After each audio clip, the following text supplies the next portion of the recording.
Student का question है कि जो कपकेक हम बेकरी से लेते हैं और जो कपकेक हम घर पे बनाते हैं वो उस तरह से क्यों नहीं होते, डिफरेंट क्यों होता है। ये दोनों कपकेक डिफरेंट होते हैं। बेकरी में जो कपकेक बनते हैं, ये पाकिस्तान की बात कर रहा हूँ। पाकिस्तान में जो बेकरी के कपकेक होते हैं वो बनते हैं बटर बेस से या शॉर्टिंग बेस से।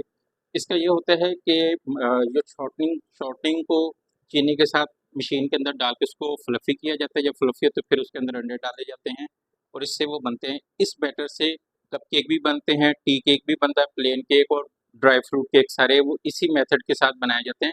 और ये बटर बेस्ड स्पंज कहलाता है। कुछ बेकरी वाले बटर डालते हैं और कुछ सिर्फ शॉर्टिंग डाल के बनाते हैं।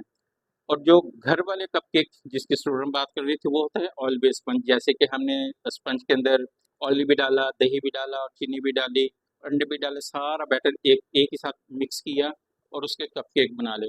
और ये जो कपकेक होते हैं, ये कपकेक चाय वगैरह के साथ नहीं खाए जाते। ये कपकेक ऐसिंग के लिए होते हैं, यानी इनके ऊपर डिफरेंट तरह की ऐसिंग की जाती है, जैसे कैडबरी, किटकैट, इस तरह की ऐसिंग, और इसके ऊपर फॉन्डेंट वर्क करना होता है। तो इस वजह से ये कपकेक अलग होते हैं। और जो बेकरी से कपकेक हम लेते हैं वो टी केक के जैसे होते हैं कि हम उसको चाय के साथ खा सकें।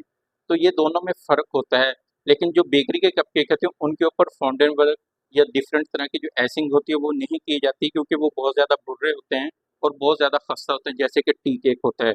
और जो ऑयल बेस्ड कपकेक होते हैं उनके ऊपर हम किसी भी तरह का वर्क कर सकते हैं, जैसे कि किसी भी तरह की एसिंग लगा लें, किसी भी तरह के फॉन्डेंट का वर्क कर लें। तो ये फ़र्क होता है।